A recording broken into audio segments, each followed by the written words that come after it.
palad at maligaya ang sumasampalataya sa di nakita na mata.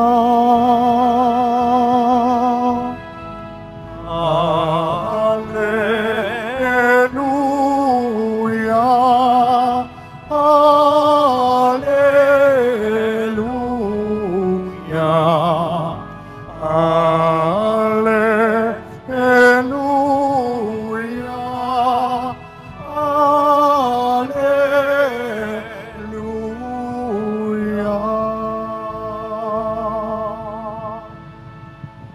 Sumainyo ang Panginoon. At sumaiyo rin. Ang mabuting balita ng Panginoon ayon kay San Juan. Papuri sa iyo, Panginoon. Si Tomas na tinaguriang kambal, isa sa 12, ay hindi nila kasama nang dumating si Jesus. Kaya't sinabi sa kanya ng ibang alagad, "Nakita namin ang Panginoon." Sumagot si Tomas, "Hindi ako maniniwala hanggat di ko nakikita ang butas ng mga pako sa kanyang mga kamay at naisusuot dito ang aking daliri at hanggat di ko na ipapasok sa aking kamay sa kanyang tagiliran." Makalipas ang 8 araw, muling nagkatipon sa loob ng bahay ang mga alagad. Kasama nila si Tomas. Nakapinid ang mga pinto, ngunit pumasok si Jesus at tumayo sa gitna nila.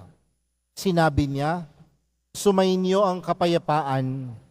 Saka sinabi kay Tomas, "Tingnan mo ang aking mga kamay at ilapit dito ang iyong daliri. Ipasok mo ang iyong kamay sa aking tagiliran. Huwag ka nang mag-alinlangan, maniwala ka na."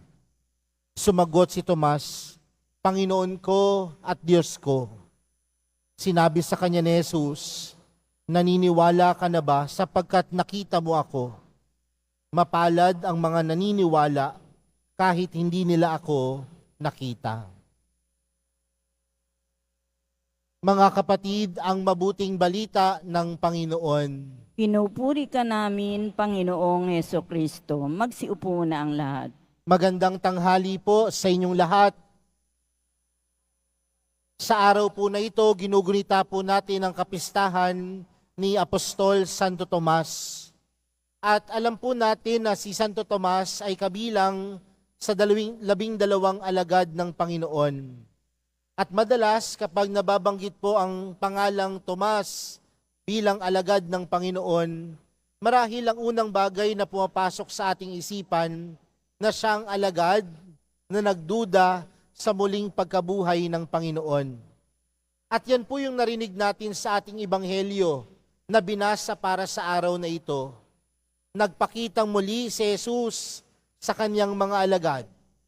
At nung nagpakita si Jesus sa kanyang mga alagad, kumpleto sila. Ngunit wala si alagad na si Santo Tomas. Kaya nga, anong bati sa kanya ng kapwa niya alagad? Nakita namin ng Panginoon. Pero marahil nung mga oras na ito, may mga dahilan marahil kung bakit wala si Santo Tomas. Marahil nandoon pa yung kanyang pangamba, nandun pa yung kanyang pagluluksa, nandun pa yung kanyang kalungkutan, at marahil ayaw niya pang makisalamuha sa kanyang kapwa alagad. Magulong-magulo pa yung kanyang pag-iisip. Magulong-magulo pa yung kanyang disposisyon. Magulong-magulo pa yung kanyang kalooban. Kaya nga marahil nasabi na lamang ni Santo Tomas, "Maniniwala lamang ako kung maipapasok ko ang aking daliri o ang aking kamay at may susuot dito ang aking mga daliri." Mga kapatid, minsan sa buhay din natin, may mga pagkakataon na tayo din ay gulong-gulo. May mga pagkakataon na tayo ay puno din ng hinagpis ang ating puso. May mga pagkakataon din na puno ng lungkot ang ating mga buhay. Pero pansinin din natin sa kwento ni Santo Tomas, nung nagpakita muli ang Panginoon at nandoon na siya, Ano ang sinabi sa kanya ng Panginoon? Huwag ka nang mag-alinlangan, maniwala ka na. At ano ang tugon ni Santo Tomas? Panginoon ko at Diyos ko. Mula sa pag-aalangan, mula sa pagkakaroon ng magulong isipan, yung tiwala bumalik. Yung tiwala ni Santo Tomas namutawi muli kay Jesus. At anong pinapahintulot nito sa atin mga kapatid para sa araw na ito?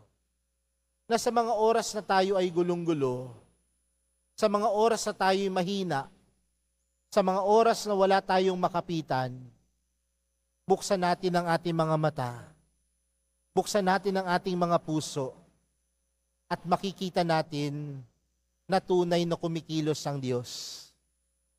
Sa kabila ng kalungkutan na nararanasan natin, kasama natin ang Diyos. Kasama mo ang mahal na pong Jesus Nazareno. Magtiwala ka lang at huwag mag-alinlangan.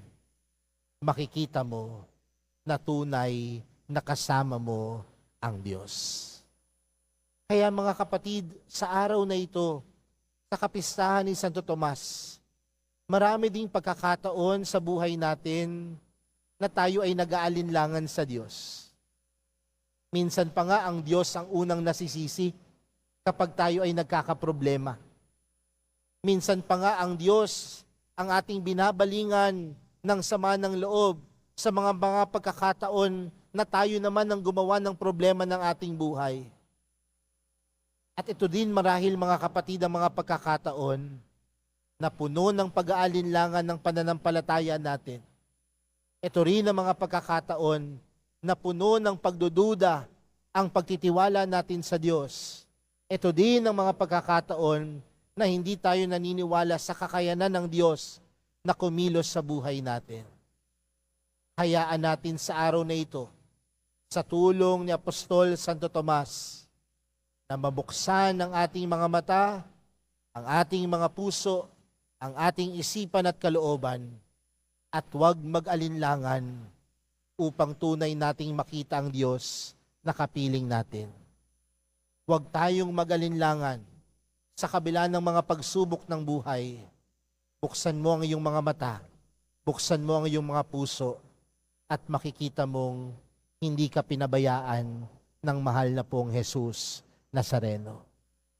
Kaya sa pagpapatuloy po ng ating banal na misa, para sa araw na ito, sa tulong ni Apostol Santo Tomas, ipanalangin natin na mabuksan ng maigi ang ating puso't isipan, ang ating kalooban, upang tayo'y hindi mag-alinlangan at patuloy nating masambit, Panginoon ko at Diyos ko.